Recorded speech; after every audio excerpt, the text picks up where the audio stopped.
Have you ever come across raisins or other dried fruits like dates, plums, figs, or apricots when you went shopping? These dried fruits are the most common. However, it is possible to dry other fruits, such as mangoes, pineapples, bananas, and apples. One of the advantages of dried fruits is that they weigh less and end up lasting longer.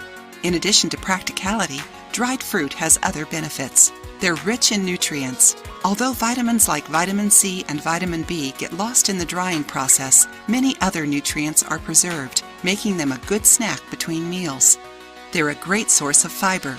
Dehydrated fruits are rich in fiber, meaning that they improve intestinal health and bowel movements. They improve circulation.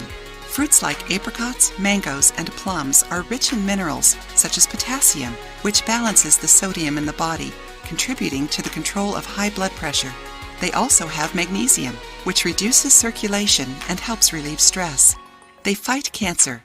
Dried fruits have nutrients and vitamins that combat oxidative stress, one of the main factors that contribute to the onset of diseases like cancer.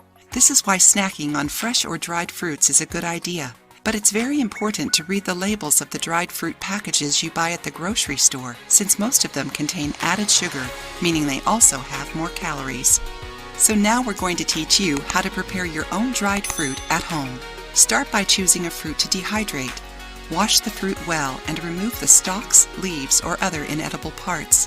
You can leave on the peel if you want, but if you're going to do that, then it's better to buy organic fruit. Some fruits, such as apples and peaches, will dry better if the peel is removed. Cut the fruit into small pieces so it will dry faster.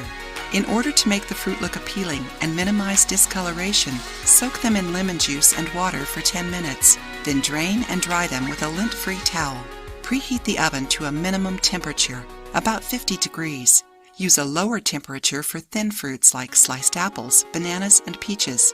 Strawberries require a higher temperature. Over time, you will learn how long each fruit takes. Line the baking sheet with wax paper and arrange the fruits in a single layer without letting them touch. In order to prevent the fruit from curling during drying, cover them with a pizza pan with holes poked in it. Place them in the oven and leave the door slightly ajar in order to prevent them from burning. This process normally takes around an hour and a half. When the fruit is dry, remove it from the oven and allow it to cool before eating. If you liked the video, give it a thumbs up and share it with your friends. For more recipes and tips, subscribe to the channel.